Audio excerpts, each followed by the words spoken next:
Hello, everyone. We today have Mr. Anurag Bhaskar with us.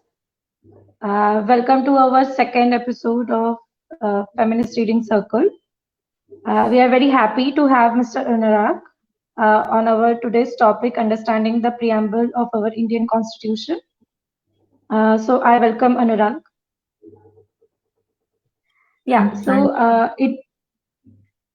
thank you, Anurag, to being with us.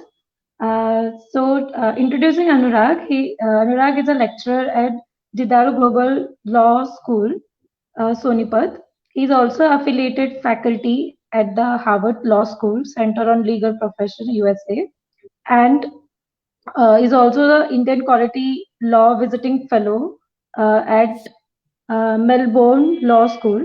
Anurag also hold LLB 2018-19 batch from Harvard Law School and BA LLB in 2012-17. He has a degree from Dr. Ram Manohar Lohia, National Law University, Lucknow, India. He is a prolific writer and has several publications in his credits. So I once again welcome Anurag, and I want to hand over this session to you. So let's hear from Anurag. He'll be guiding us about the topic, and he'll taking us to the journey of how preamble is been written and how it has been constructed, and what are the different. He will be giving us different examples and explaining us what is the importance of preamble in our day-to-day life. So, not talking much, I want to hand over the session to you. Over to you, Anurag. Yeah, thanks, Ashley, and thanks to the Bikov Awas initiative for inviting me to the session on understanding the preamble to the Indian Constitution. I consider that in today's time, the topic and this session is much more contextual, given a new focus that has emerged on the Constitution as well as to the preamble of the Constitution. Not only the text of the Constitution and the preamble, but also the popular appeal and the vision which our Constitution and the preamble carry. So I'm really glad to be a part of this conversation, and I'll try my best to explain some of the basics about our preamble and what can we get from these basics. So to give an overview, and to give the structure of my presentation, I'll give you a bit of brief history about how the preamble came into force, how the current preamble became a part of the Indian Constitution, who were the people involved, how much time did it take. Then I'm going to talk about the different words which make the preamble, which are the constitutive parts of the preamble. What is the meaning of those words? What is the relevance of those words? And what was the context in which these words were adopted by the framers of the Indian Constitution? So I'm going to talk about that. Then I'm going to also talk about, in brief, about the two amendments, about the two editions which were made in the Indian preamble to the Indian Constitution in 1977 by way of constitutional amendments, through which the words socialist and secular were added to the text of the Indian preamble. So what does that signify? Did it change the nature of the Indian Constitution, or did it retain the nature of the Indian Constitution? So I'm going to talk a bit about that as well. And in the end, I'll talk about how our Supreme Court has sometimes relied on the preamble to give interpretation, to give a broad interpretation to the text of the Indian Constitution, and what does it mean for us.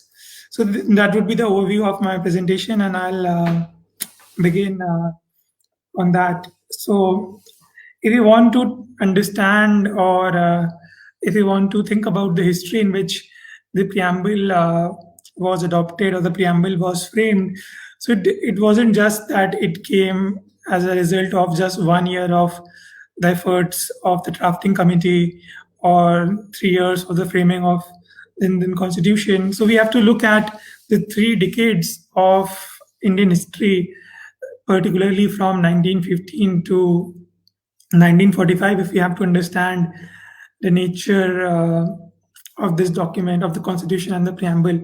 So if we look at this history, we'll see that there were several efforts to prepare a document which would be called a constitution.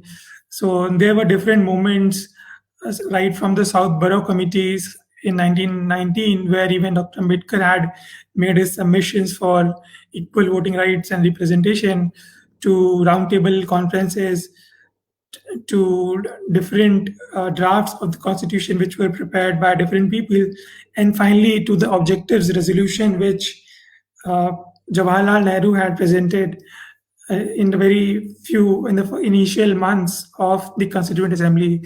So if we look at 1946, when the Constituent Assembly was established, and a task was given on our leaders to frame a new constitution for an independent India, Jawaharlal Nehru had tabled before the assembly a text, a document which we now know as the objective resolution. And in objective resolutions, there were certain points on how the Constituent Assembly is going to function, and what are the certain basic values on which the Constituent Assembly would be focused on. So it's a popular understanding that, in fact, because it happened that we believe that the preamble came through the text of the objectives resolution. But let us first see at the text of the objectives resolution. And when Jawaharlal Nehru tabled the objectives resolution on the floor of the Constituent Assembly, the purpose which the resolution stated was to proclaim India into an independent sovereign republic and to draw up for her future governance a constitution. And this constitution, it said that it would secure to all people of India justice, which is social, economic, and political, equality of status and of opportunity, and equality before the law. It provided for freedom of thought, expression, belief, faith, worship, association, and action, and like these, and a list of that India is going to be, and it will comprise of different states. So that was the text of the objective resolution. And when this objective resolution was presented, we saw a statesmanship by the members of the Constituent Assembly, that it was that several members argued or requested the Assembly to postpone the discussion on this objective resolution because they wanted to build a consensus even with the Muslim League, which was not a part of the Constituent Assembly at that time. Members like Dr. Ambedkar and others also supported this. And then when this discussion came up, we see statesmanship even in adopting the objective resolution. And this objective resolution, eventually some of the phrases used in this objective resolution were in fact used in the preamble. So I'll come to that, but in between, the objective resolution was presented and it was adopted in the starting of the Constituent Assembly. And when the debate on this objective resolution was going on, so one member said that the quality is going to be the underlying theme of the Constitution. One member said that the Indian Republic is going to be both democratic and socialist. And there were several supporters of the objective resolution, and it was eventually adopted in January 1947, even before India got independence. So after it was adopted, Pandit Jawaharlal Nehru said that the objective resolution could in fact be modified with certain changes, and it could be adopted as the text of the preamble to the Constitution. So what members decided was to wait till they frame the text of the Constitution, and accordingly they'll design the exact wording of the preamble. So even though the roots of the preamble were laid down even before our independence, but eventually preamble got to be adopted at the very end of the constitution framing. That it adopting the preamble was one of the last things which the Constituent Assembly did, and this was done for a specific reason. That this was done for a specific reason that the preamble, the vision and the text of the preamble show coherence with the text of the constitution, and that is why it was adopted in the end. So let us see what was the original. I'll tell you in brief what was the original uh, draft which was sent to the drafting committee of the objectives resolution, and what was the final draft which was presented by the drafting committee, which was being held by Dr. Ambedkar. So in the initial draft, it was referred that that we'll be having a independent sovereign republic, but the drafting committee changed the word to sovereign democratic republic. The drafting committee did one more important addition to the preamble, that the term fraternity, which we now have in the preamble, was initially not present in the text of the preamble, and the drafting committee led by Dr. Ambedkar and few other members, they inserted the word fraternity in the text of the constitution because they believe that it is very necessary when India had partition, and that now we are laying down a vision for a new India. So, what would fraternity mean? I'll come to it, but the uh, the Constituent Assembly, the drafting committee, adopted the word fraternity, assuring the dignity of the individual in the text of the preamble.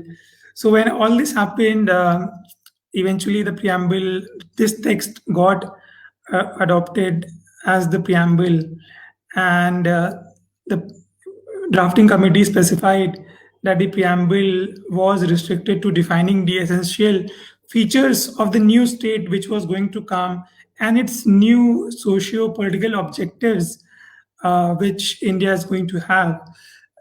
So that's why we have a bit detailed preamble where different words have been used in the text of the preamble. So this was the history of how the current text of the preamble has been used, had been adopted.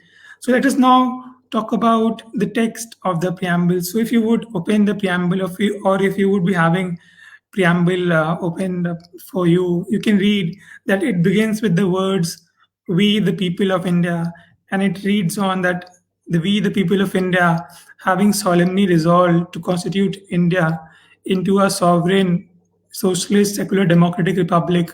So the words socialist and secular were added in mid 1970s, and the original wording used was sovereign, democratic republic.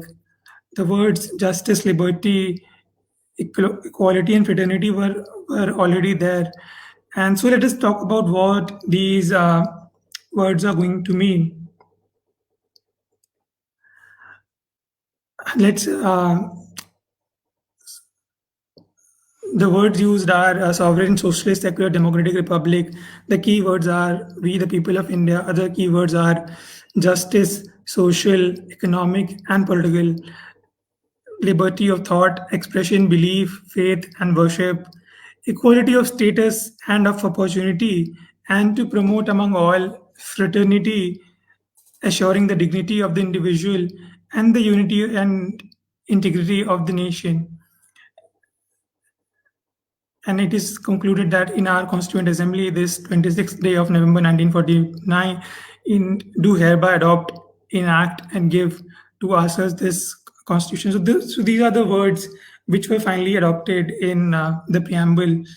But before I explain the words or give a brief meaning of these words, I would also like to mention that when this version of the preamble was being discussed, there were certain suggestions which were given to the drafting committee that certain other words should also be added to the preamble, but the drafting committee did not accept those suggestions. And so let us see what those suggestions are. So one member had given the suggestion that before the current text of the preamble, the phrase "in the name of God" should be inserted, and the preamble should begin with the phrase that in the name of God. Another member had suggested that it should be said that in the name of Mahatma Gandhi, as then the text of the constitution. So, but there were also contrary views that one member responded to these suggestions that if we insert the word God, it would amount to compulsion of faith and violate the fundamental right of religion. That what would the right of, say, those who wouldn't believe in God or who do not believe in God? So, to protect even their rights, uh, the term "in the name of God" was not adopted in the text of the Constitution, and the Constituent Assembly rejected all such suggestions. And the draft of the preamble, as suggested by the drafting committee, was adopted by the Constituent Assembly. And this is what is the text of the Constitution, which we now see. So, if we look at the text of the Constitution, let us see what the words mean. I'm sorry, just my phone. So the first 4 5 words, "We the people of India." What do "we the people of India" mean? Like one can think that the members of the Constituent Assembly were very limited, and so did they represent the whole of India? Was this a fact? Then what does "we the people of India" mean? So even though it is true that there were very few members in the Constituent Assembly, but those members were elected from the provincial legislatures, and which were elected by the voters. So in a way, the members who had come in the Constituent Assembly were elected in their provincial legislations, and so they were acting on behalf of the people who had elected them. So the term "we the people of India" would mean that the members of the Constituent Assembly are presenting this preamble on behalf of the people. It's not they are presenting this preamble for the people. So that's the meaning of the term "we the people of India."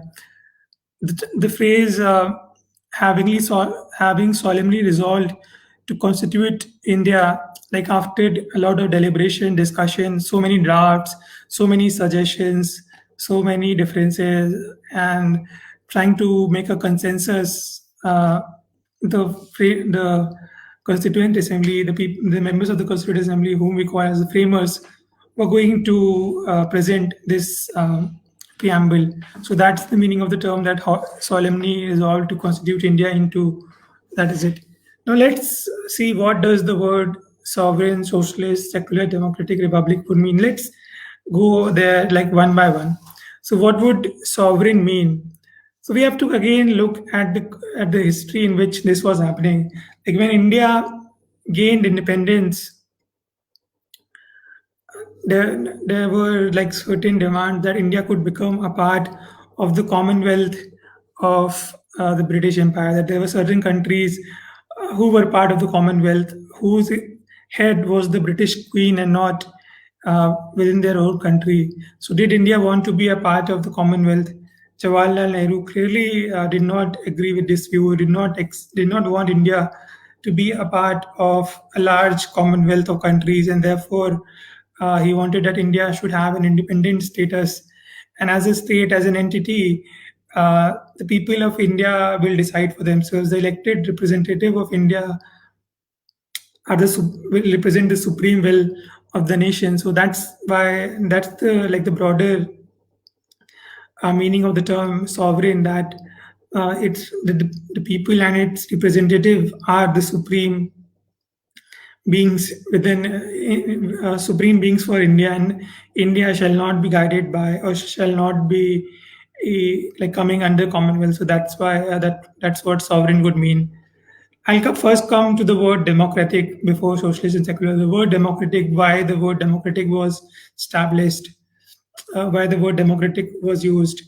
So again, when the constitution was being framed, there were like voting rights were not present to everyone, and it was the demand of so many leaders, including Gandhi and Ambedkar, and a lot of people, that equal voting rights should be given to everyone, so that the voters, the citizens, through their votes, can select their representatives, and thereby India would be constituted into a democracy. Because without giving equal rights to everyone, equal voting rights to everyone, India wouldn't become a democracy, and that the power would reside in certain individuals if voting rights are not equally given to everyone. So the term democratic would mean that everyone has been given equal rights, and they are going to select their representatives who are going to take decisions for the country. So that's what democratic would mean. That it should refer to the basic understanding of democracy, that democracy is a government by the people, for the people, and of the people. So that's the basic uh, understanding of the term democratic. What would the term republic mean? So in other countries like UK or Britain, the head of the country is a monarch. So we know that in UK, United Kingdom, the head of the country is the British Queen. And India, when it got independence, did not have any monarchy. It wanted to build a democracy. The framers wanted to build a democracy where the elected head of the state, the elected head of the country would not be a monarch. He would be selected by the people. So and that our head of state would not be a monarch, and it would be indirectly or directly elected by the people. So the term republic was used because it was not going to be a monarchy. It was not going to have a king or a queen as the head of the state, but an elected president. So even though we have an indirect method of electing president, uh, the citizens do not elect the president directly, but it's the representatives of people who elect the president. So in that sense, the word republic was used. I'll again come to the words justice, liberty, equality, and fraternity before coming to the words socialist and secular and what would they mean, because they were added later on. So let's come to the word justice. We see that along the words justice, the terms social, economic, and political have been added. So it's not going to be justice in abstract. The framers were clear, the framers of the Indian Constitution were clear that because of the past, because of the injustices of the British Empire or the injustices with a lot of people, because of the existing hierarchical social system of caste or maybe of different religions, um, justice has to be defined in three different aspects.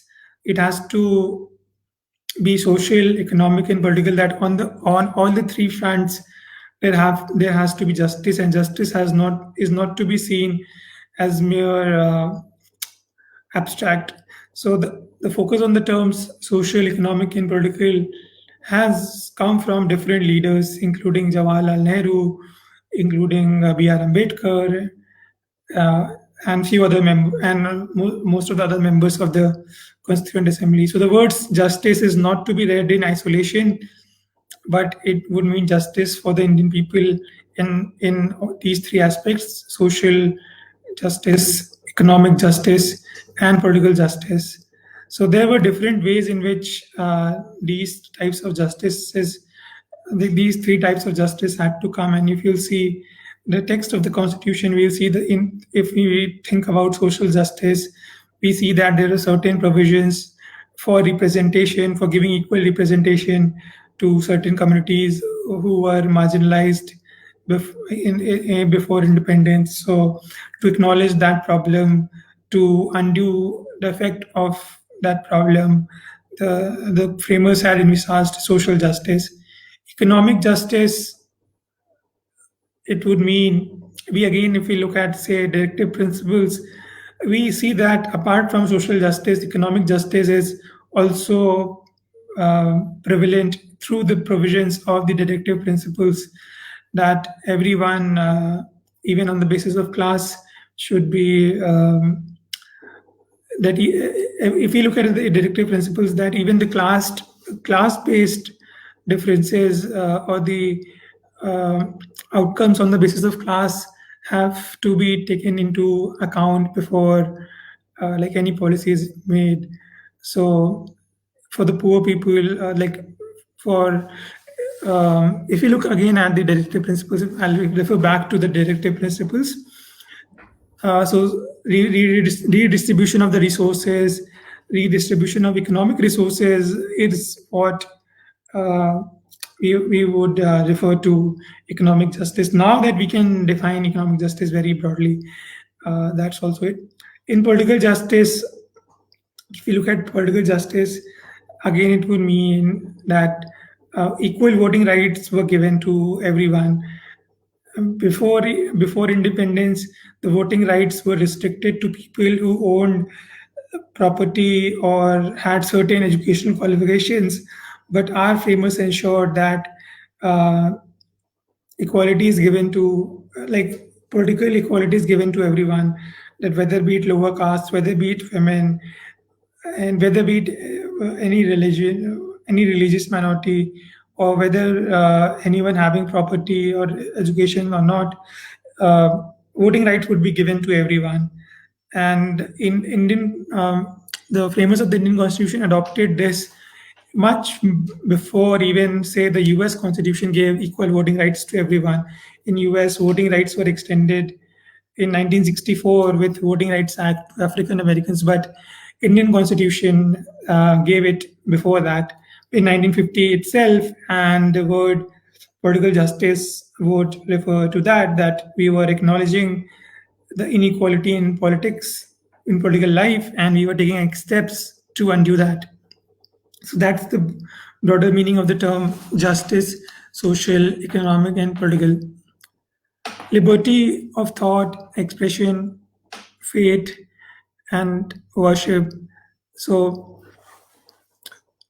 again, before independence, these basic fundamental rights, like rights of liberty or freedom of speech and expression, or freedom to profess one's religion, or freedom of belief, these were not present. The fundamental rights were not present, and Indian Constitution guaranteed these rights in Chapter 3 of Fundamental Rights. That in Constitution we have um, freedom of speech and expression, freedom, right to life, liberty.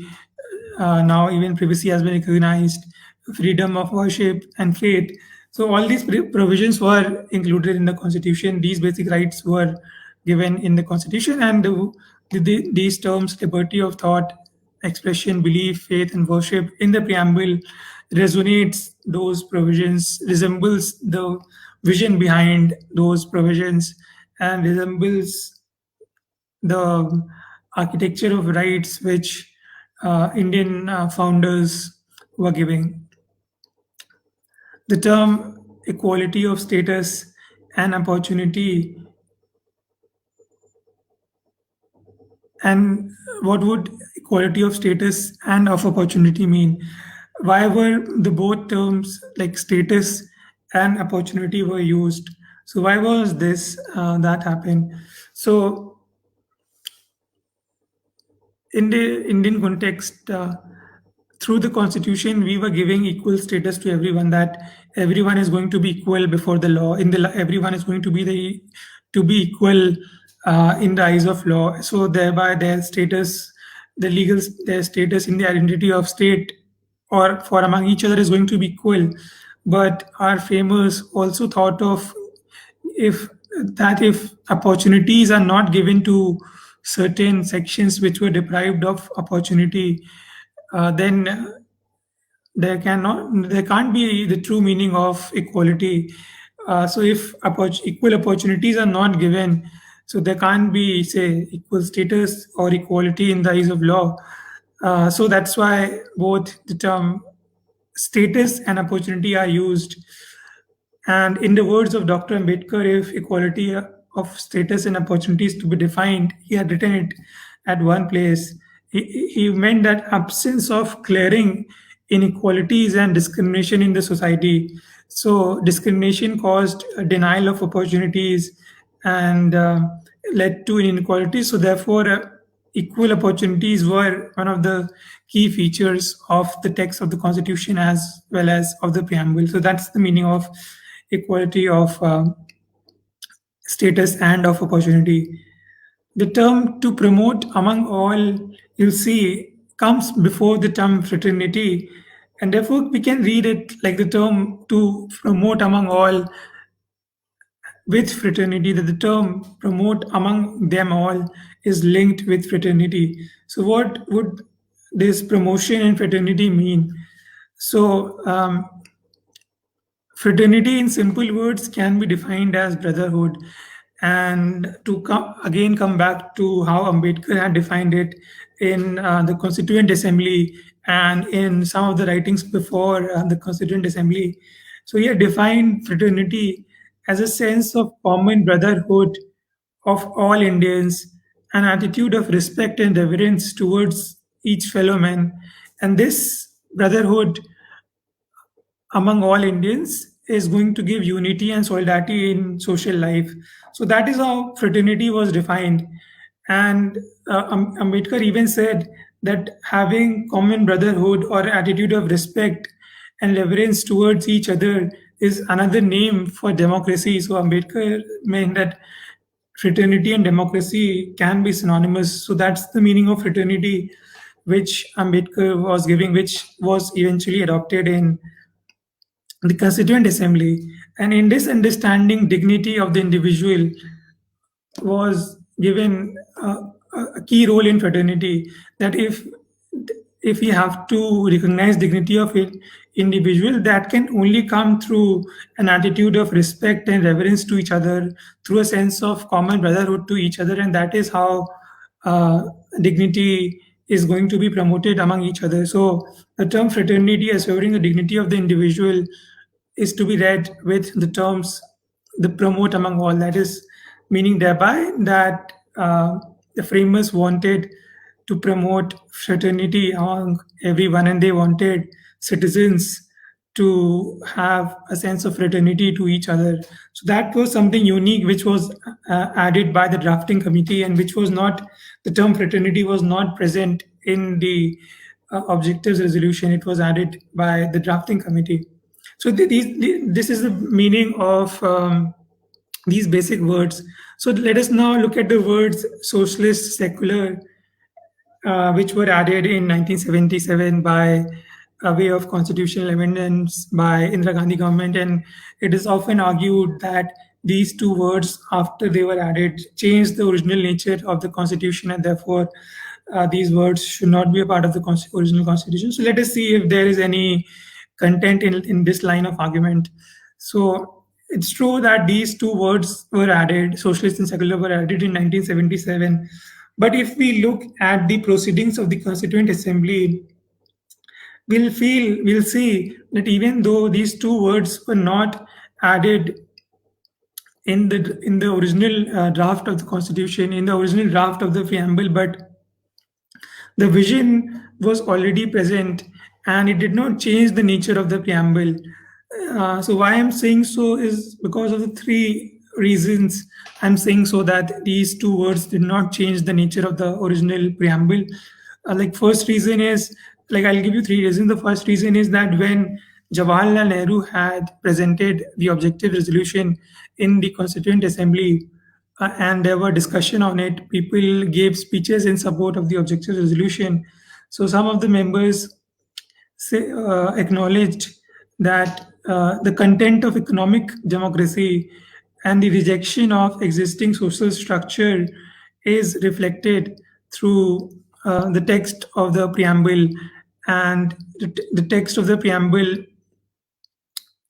justice, social, economic, and political, and equality of opportunity, represented the socialist aspect of the objective resolution without giving it an open label, meaning thereby, even though the term socialist was not used in the original text of the preamble, but it was clear in the eyes of the framers, and one member had given a speech acknowledging that that the terms justice of social, economic, and political, and equality of opportunity represented the socialist aspect of um, the objective resolution which Jawaharlal Nehru had presented.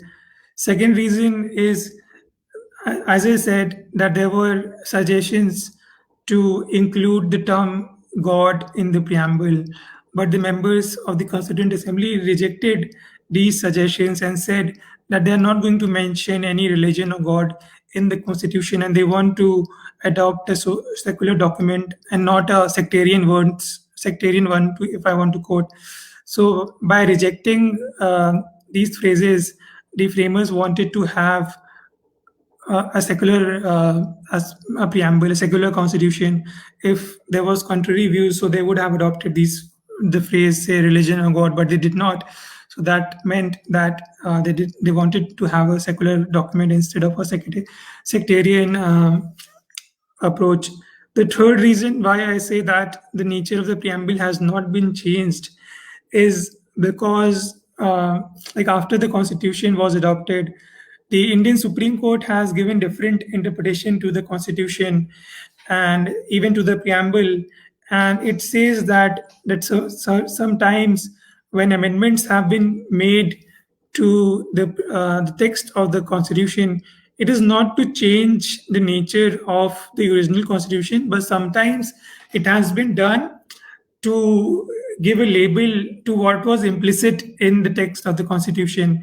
So in one judgment in 2018, Justice Dhananjay Chandrachud, who's a sitting judge in the Supreme Court, he wrote in his opinion that when the word secular was added to the text of the preamble, it merely solidified, or it merely gave identity to what was already inherent in the preamble. That the term secular, when it was added, it merely gave a label to the secular nature of the constitution, which is present in part 3, the fundamental rights of the constitution. So taking that understanding, so when the words socialist and secular were added to the preamble, it was merely giving a label to what was already existing in the constitution. So that is one. That's the reason. That's another reason why I think that these two words did not change the nature of the original preamble. Of course, there can be discussion on the interpretation of the word socialist, but the courts, the Supreme Court and the High Court, after the independence, they have given interpretation of socialist as being a welfare state, that the state is going to take care of the marginalized communities or the neglected community or the oppressed communities. So it has read socialist in that way and given content to the word socialist in the preamble. So we see that these different words, when they were used, they carried a vision that our founding framers wanted to adopt a certain vision for the constitution. They wanted a certain narrative through the preamble in which the constitution was to be interpreted. They wanted to give a certain message, and even though there was very less representation of women in the Constituent Assembly, but in one speech, one judge said that the Constitution in itself is a feminist document, meaning thereby that when we see the preamble and when we see equality of status, or we see that justice as political, we see that we gave voting rights to a number of communities which were not given voting rights. And our constitution adopted in 1950, when even US took another 14 years to give equal voting rights to everyone. So we see that our preamble gives us a broader rights-based and vision of the constitution, which was not present even in the leading democracies of the world, other leading democracies of the world. So that's the basic vision which our framers wanted to have. So That's it. Like on the basics of the Indian Constitution. So in conclusion, I'm going to discuss two three base judgments. I'll discuss in brief on how the preamble of the Constitution has been used by our Supreme Court and by our high courts to give a broader readings of rights. So we all know that now a nine judge of the Supreme Court has upheld the right to privacy, or it has said that there is a fundamental right to privacy, even though the word privacy is not mentioned explicitly, but there is a fundamental right to privacy to each citizen. So if you read the judgment, we can find that in the leading judgment, the words used in the preamble have been referred, and an interpretation has been drawn to understand a broader understanding of the provisions of the Constitution, and to say that the terms liberty, equality, um, and justice, they would recognize the right to privacy. So, like you read the judgment, there is a lot of discussion on it, but one aspect is also that the court relied on the text of the preamble.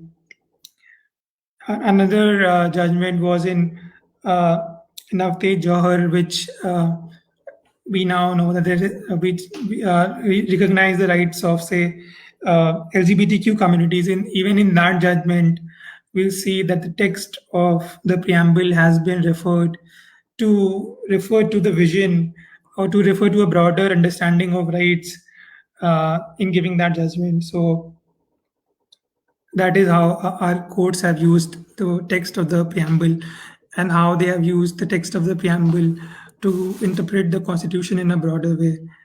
Uh, so that is it from my side about the basics of the preamble, and I'm open to questions to talk more about the preamble if you have any questions.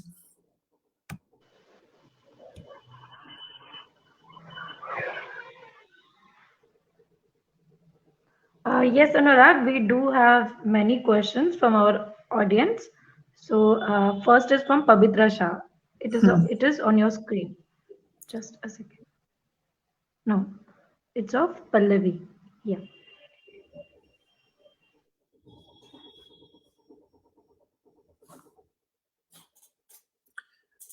So what do I think in India, whether marginalized people get justice socially, economically, and politically? Yeah, important question. So I'll answer it in two ways. Uh, when the text of when the Constitution was adopted, it was a departure from certain practices which were happening at that time. Like I said in my presentation, that marginalized communities did not have, say, voting rights, or did not have the right to become hold political offices, or did not have, say, uh, any say in the administration, or did not have any representation. So the Constitution gave certain rights, and in certain ways, uh, it an effort was done to ensure that there should be social, economic, and political justice for the marginalized communities.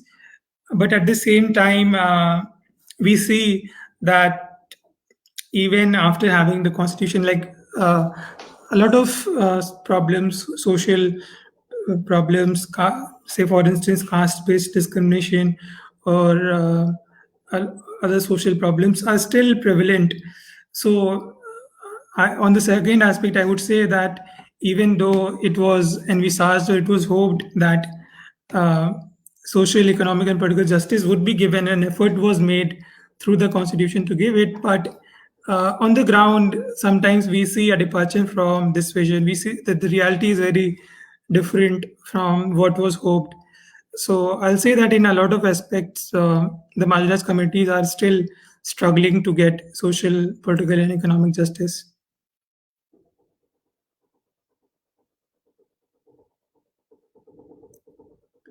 Then the next question, I think, is of Pavitra. It says, how far is preamble useful in interpreting the Constitution? So I think I already gave examples of the two judgments, uh, how Indian Supreme Court used the text of the preamble to give a broader reading of the constitution or to recognize the right to privacy through the words liberty of or equality or fraternity. So I think these are some of the ways in which the constitution, the preamble has been helpful to interpret the constitution.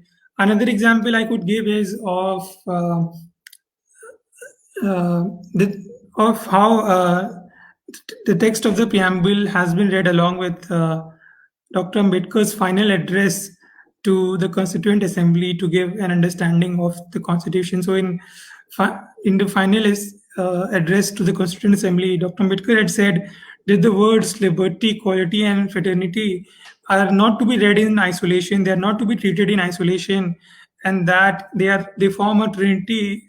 They form a union of trinity that they have to be read together if we want to understand their meaning. So without liberty, there can be no equality or fraternity, he said, and vice versa, so that without fraternity, there can be no liberty and equality of everyone, or without equality, there can be no liberty or fraternity. So in some of the judgments, this speech and the text of the preamble has been used to say that the words liberty, equality, and fraternity have to be used together. So, for instance, when the Scheduled Caste and Scheduled Tribes Act was diluted and there was a challenge to it, and then the Parliament came up with an amendment saying that the act should not be diluted, and then again that amendment was challenged by certain individuals. In that judgment, Justice Ravindra Bhatt invoked the term fraternity, saying that we need to have brotherhood among all, and since atrocities happen, and therefore there is brotherhood gets affected, or and a feeling of respect towards each other, to use a neutral term, gets affected, and therefore fraternity does not happen, and therefore if fraternity has to take place, if fraternity has to be promoted, then an atrocities law, an anti-atrocities law has to be supported, and therefore the judgment upheld using the term fraternity in upholding that amendment. So that is another example of how the text of the preamble has been used to interpret the Constitution. Next question is whether or not preamble is part of the Constitution. So for a long time, there was a confusion on this aspect, whether preamble forms a part of the Constitution or not. But with a lot of judgments, especially after 1970, the Supreme Court has clarified that the preamble forms a part of the basic structure of the Constitution, and its basic nature cannot be changed. So yeah, it's a part of the basic structure of the Constitution, to answer your question. Can preamble be Pavitra's next question is, can preamble be amended under any article of the Indian Constitution?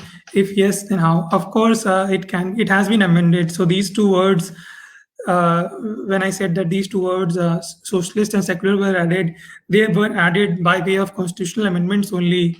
And our Constitution has a procedure to amend the Constitution itself through Article 368.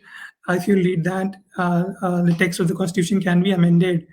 So preamble can be amended, but like I said, the court has also said that it now forms, that it has certain basic features which cannot be amended. So what would that mean? That suppose if certain government wants to remove the word secular from the preamble, can it do that? So if the judgments of the court are to be used, now secularism parts and forms an inherent like element of the preamble, and it can't be removed. It's a basic structure, it can't be removed. So I think all ideas in the preamble can't be removed by way of amendment, to answer your question. Vishal is asking, what is the meaning of social equality in the Indian Constitution? So I also try to explain that what equality means, or what justice would mean, social justice would mean. So say social equality, if we read the words uh, justice, social justice, and equality of opportunity or equality of status. So reading those words, if I was to define social equality, I would define that uh, before constitution, certain communities were, or certain social groups were not treated equally, even in the eyes of the law, that they were not given voting rights, they were not given the opportunity to become a part of the services, or that even their issues would not be discussed. So in that way, constitution wanted that certain basic rights should be given to all communities, certain representation should be given to the communities which were which were earlier marginalized, and the constitution made provisions for these. So social equality, like I'll say that these three elements would form social equality, that the certain communities which were marginalized, they would be given special rights. Second, certain basic rights would be given to everyone. And third, like through the text of the constitution, efforts would be made that equality is to be ensured for everyone. So I would define social equality in that way. Next question is of Pallavi, that is our freedom of speech and expression under threat in our current government. I'll say if you look at the recent trends, I'll say freedom of speech and expression is facing a lot of backlash. That we see a lot of FIRs being filed for criticizing even smallest things about the establishment, or the amount of abuse for expressing one's like opinion. When we see examples of that, when we see even like the recent example of a comedian Manwar Faruqi was released on bail yesterday. His example that he was arrested and kept in jail for more than a month, even for not for the joke which he did not make. So it's an example of how our freedom of speech and expression is being targeted. And to answer your question, I would say yes, it's under backlash in recent few years.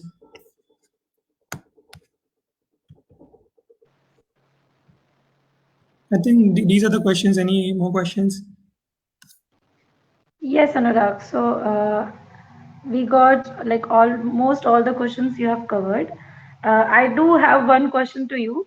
Like as you were mentioning about the recent case, how the comedian has been placed in the jail. So what can be the other possible ways to, because it's there in the constitution, it's there in the preamble that we have that freedom of right, but yet it has been violated.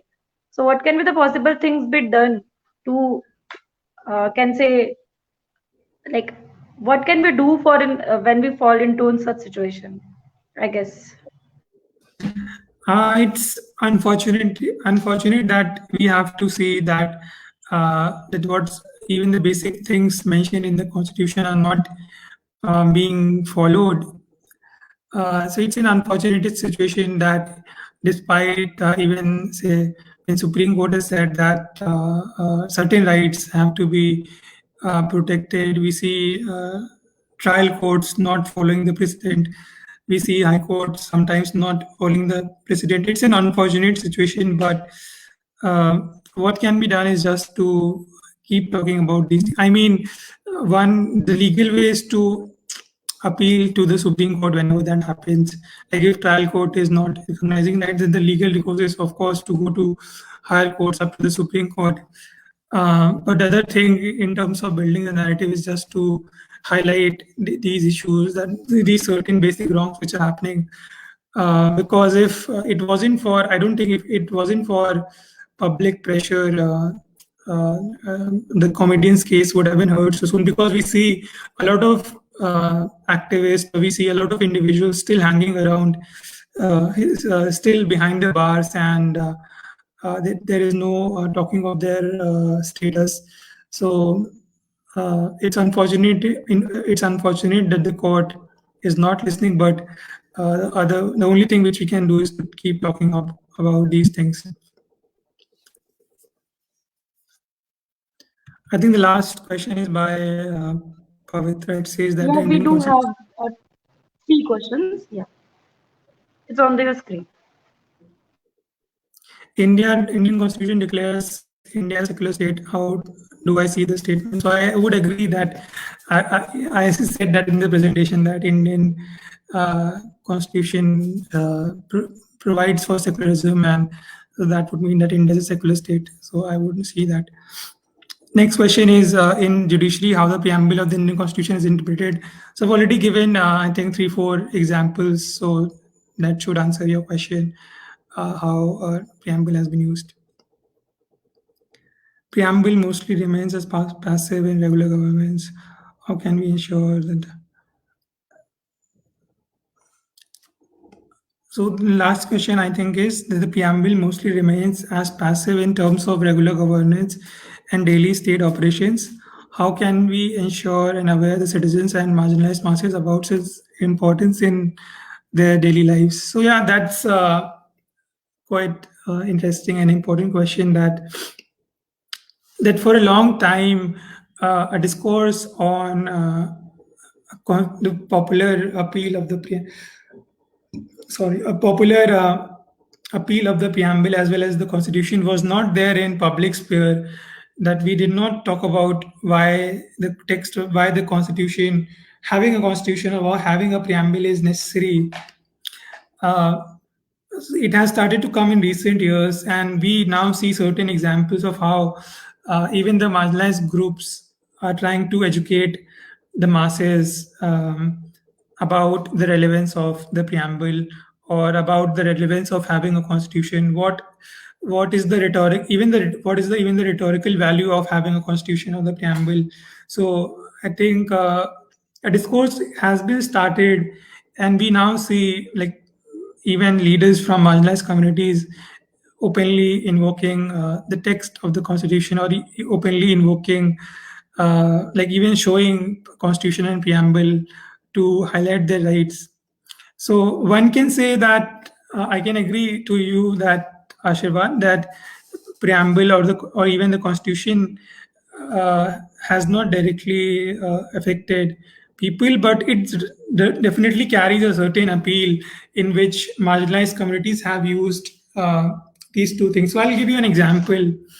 From Uttar Pradesh, how, like, the popular appeal of the constitution has been used by the marginalized communities to assert themselves and to reclaim a space of dignity for themselves. So if we look at the Indian history after independence, to take the example of Dr. Ambedkar, that after his demise, we see there was a crisis in the social justice movement, and that for a long time, Dr. Ambedkar was missing from the discourse of the mainstream. That Dr. Ambedkar's ideas was not being discussed. His role in framing of the constitution or the importance of the constitution was not being discussed. But if we look at the Dalit movement, which was happening in North India, we see that when we see that a lot of Ambedkar statues, along with holding the constitution, came in. So one way of looking, someone can think that it is just paying respect to Dr. Ambedkar, but there's also a deep understanding in why Ambedkar, holding a constitution in his hand, why this particular image was, or why these particular statues were installed everywhere in Uttar Pradesh. Now you see that every village where there would be the substantial Dalit population, you will see these statues. So what's the relevance of these statues? Is it just paying homage to this? I think it is much more than that. Like when in the 1980s, when the Dalit movement started strongly spreading in Uttar Pradesh, we see the popular appeal of the constitution along with Ambedkar was used because used to show that Dalits, that the Constitution gives equal rights to everyone, and that certain rights are enshrined in it. And through that statues, when Dalits started installing those statues in spaces in villages where they were even denied a basic space, when they started installing statues of Ambedkar along with Constitution, they used the popular moral appeal of the Constitution as a ground to reclaim space in the villages, as a ground, as a tool to assert themselves, as a ground that they got confidence to install statues along with Constitution in spaces where they were denied. So I see it as an act of assertion which happened through the use of popular appeal of Ambedkar holding Constitution. So that is one example of how marginalized communities have used the appeal of the Constitution, if not the text of the Constitution. So even if marginalized communities have not gone to courts on a lot of occasions, they are still used the popular appeal of the Constitution as a document to assert themselves or to claim spaces, especially in villages which Ambedkar called as a den of communalism or localism, or where a lot of atrocities happen. So that's one example of how popular appeal of the Constitution has been used for claiming spaces, for claiming public spaces, or for asserting their rights. So we can think of such more methods in which the popular rhetorical appeal of equality can be spread among the marginalized communities so that they can think about it, so they can know about it.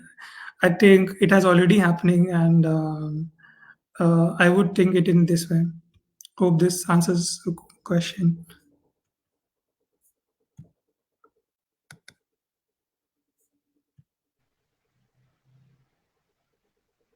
Yes, we do have all the questions done. Thank you so much, Mr. Anurag, for guiding us throughout the session. And also, we had a very wonderful audience because it was very engaging. Many of them have raised very good questions, and you have answered all those. So, I once again thank you so much for joining us for today's session, and hope we do have interaction more on such topics. I guess this will be a very good practice to have discussion through this medium, and our common public can do shoot out their questions, and we can have interaction at that platform. So once again, from Heartily, I want to thank you, Anurag, for being with us. Hope we meet us soon. And we do have our session every first and third Sunday. So do join all those sessions so that we can interact with you through that medium too. So once again, thank you so much. We end our session here. Thank you for having me. Thank you so much. Yeah.